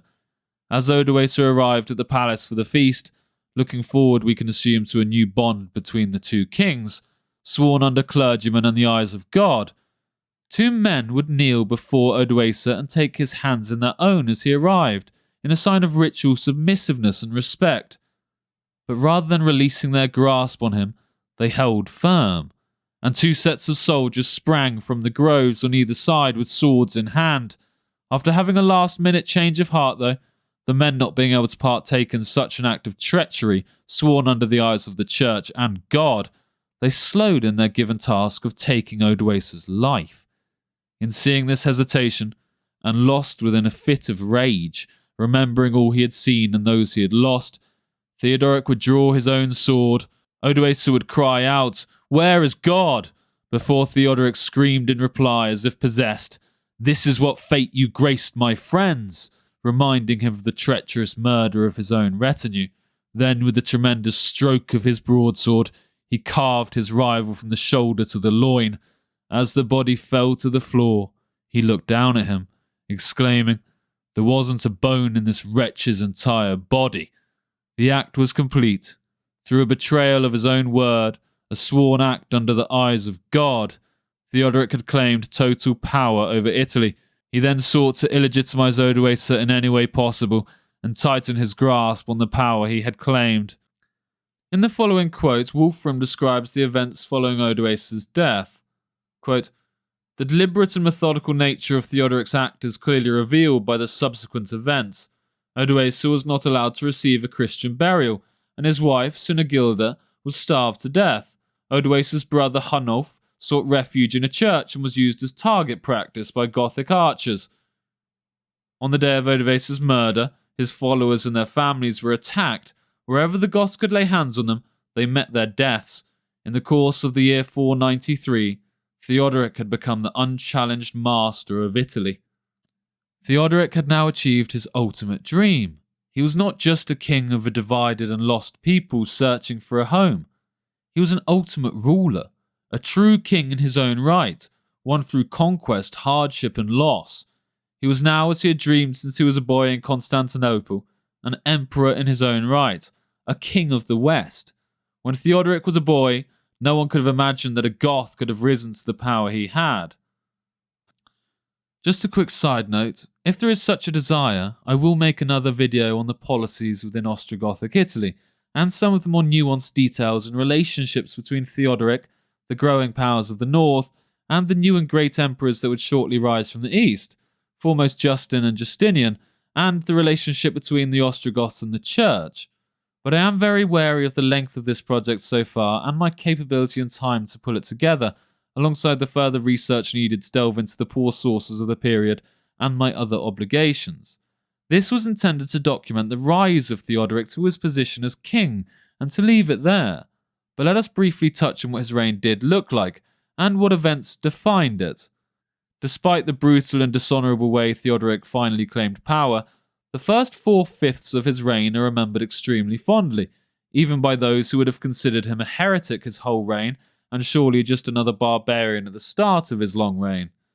Theodoric's first years were truly respected by all, it seems. He was a man who sought to legitimize his rule. Just years earlier, Theodoric had been sent to Rome, or as Jourdain styled it, he sent himself, to retake the throne from the unruly barbarians that had deposed the Western Emperor, and also made incursions into Eastern territories. But on the death of Zeno, it seems Theodoric would not just be satisfied being a placeholder for imperial power, and through a kind of great assembly of the nation, mentioned in Tacitus's earlier quotes, the Goths would raise Theodoric as the king of these conquered lands. On the new ascension of the new Eastern Emperor Anastasia, it seems there would be some kind of a split between the courts in Ravenna and the court in Constantinople, but after a few years, an ambassador was sent to the Eastern Court, and in the year 497 now, the imperial regalia that had been sent to the east by Odoacer was returned west. As far as we can tell, Theodoric did not wear these jeweled symbols of the state, even if he did take a liking for the royal colour of purple. The state of how recognised Theodoric was by the East and what his official titles were seemed to be a bit of a hazy blur, and this would be a part of the troubles that would lead to Justinian's Gothic Wars 40 years later. But during Theodoric's reign, his military might and fairness seemed to allow him a huge amount of autonomy. He was styled King of the Goths and Romans in Italy. His word was what mattered. He could wage war and offer peace. He could elect consuls to keep the great Roman traditions alive, and most likely regulated certain admissions into the Senate. He even made decisions concerning the election and ratification of popes when the church came to loggerheads. Despite this, though, he truly allowed the Romans to rule as they wished for the most part, as long as their squabbles did not cause problems within the kingdom. He was also greatly respected by the civilian population and aristocracy alike for his restoring of the declining Italian lands. Many of the forests had been destroyed through large-scale warfare or being cut down for use in fortifications. With no trees to absorb the water, a number of regions were regularly flooding and causing mass damage. Additionally, the lands were stripped of their topsoil due to all the large-scale warfare and troop movements. Theodoric had swamps drained, trees planted, and created new wells across the land. He created irrigation ditches to cultivate the fields, and invested huge amounts of money into building projects and the arts. He would refill the public treasury and supply 1 million litres of grain a year to the common people and the poor, with 1/7 of this going to St. Peter's to be distributed to the beggars and lowest of society. He helped those people at the bottom become less reliant on the highest class of Roman citizens, and gave them an element of freedom through his consistent charity. He repaired city walls, paid for annual games, and gave power to the Senate. To gain an opinion of one of the men who helped bring down the great Ostrogothic kingdom decades later, hear how Procopius, an official in the imperial state army, spoke of Theodoric. Quote, "Theodoric was an extraordinary lover of justice and adhered rigorously to the laws. He guarded the country from the barbarian invasions and displayed the greatest intelligence and prudence. There was in his governance scarcely a trace of injustice towards his subjects, nor would he permit any of those under him to attempt anything of the kind, except that the Goths divided amongst themselves the same proportion of the land of Italy which Odoacer had allotted to his partisans. Thus, then Theodoric was in name a tyrant, that is, an irregular, because he was a barbarian ruler, but indeed a true king, or emperor, not inferior to the best of his predecessors, and his popularity grew greatly, both among Goths and Italians, and this fact, that he was popular with both nations, was contrary to the ordinary fashion of human affairs, for generally, as different classes in the state want different things, the government which pleases one party has to incur the odium of those who do not belong to it." End quote. After a reign of 37 years, he died, having been a terror to all his enemies, but leaving a deep regret for his loss in the hearts of his subjects. End quote. For you see, he tried in all his might to be fair and just to all his subjects. Rather than establish his ultimate power and create one state to rule over, he ruled two nations together, seeking to blend them, but not eradicate what was there before he arrived, or to make one subordinate to the other. He let them mix and mingle, but quite deliberately allowed them to live separately with their own customs.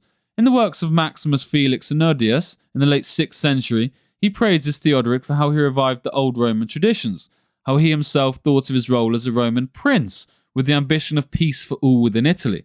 The government of Theodoric was almost wholly Roman. He published laws and appointed consuls, maintained and enforced Roman laws that had existed long before him, and the Edictum Theodorici, a set of laws created by Theodoric, were derived exclusively from Roman sources.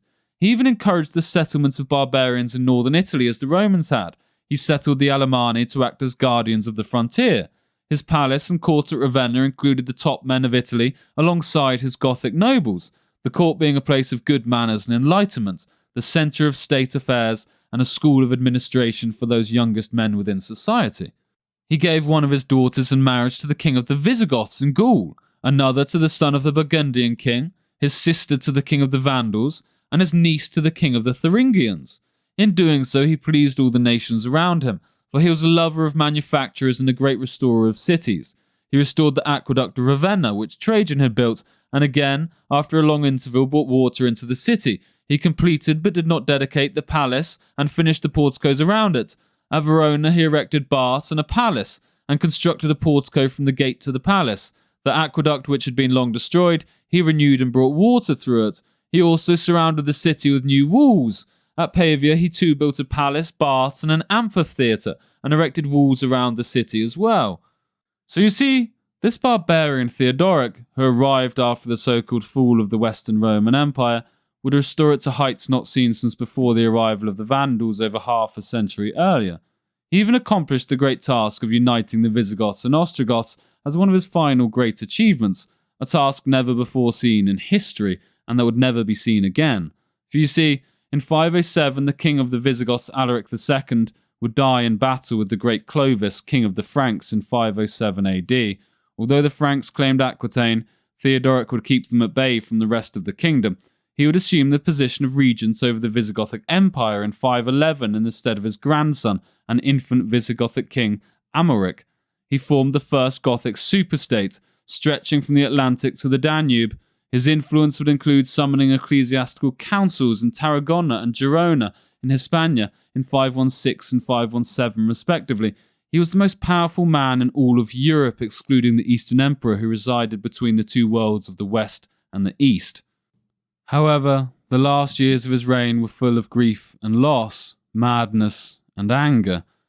In the Eastern Empire, his fellow Arians under Justin and Justinian had consistently become persecuted, with large-scale killings taking place and attempted forced conversions. In exchange, an older Theodoric, having ruled over the Goths now for 50 years, and being in his later years with signs of mental decline, he would act in revenge and persecute Catholics under his control. Another stain on his legacy was due to the following events. An ex-consul Albinus would be charged with treason in the year 523 for reportedly communicating with Justin to overthrow Theodoric, and in return he would be sentenced to death or exile. The records aren't clear, but the great and respected philosopher Boethius would come to his defense. In doing so, he would later also be charged and executed, and then his father-in-law soon following him. This tarnished Theodoric's legacy greatly, and the Church and the Catholic faith did not look kindly upon his final acts. Despite Theodoric having created a vast network of marriages and alliances spread across Europe, a network that ensured him a great deal of leverage within not just the West but the East also, towards the end of his life, this also started to fall apart. The Burgundian king Sigismund would kill his own son, Theodoric's grandson, in the year 522, causing Theodoric, alongside the Franks, to invade and defeat him. Then the Vandal king Thrasimund, the new Catholic leader of those peoples in North Africa who had succeeded his brother, would put Theodoric's daughter to death alongside her Gothic retinue. This understandably incensed Theodoric, and he would prepare a large-scale naval invasion to claim the entire Vandal kingdom and add them to his own. But in his old age, and having reigned over the Ostrogoths for over 50 years, being king of Italy for over 30 years, and king of the Visigoths for over 15 years, in a time of peace that Italy had not seen for over a century, Theodoric, while preparing a great fleet to avenge his daughter who was murdered at the hands of the Vandals, would suffer the ill fate of many great men of this period. He would die the dishonourable death at the hands of dysentery in the year 526 at the age of 72.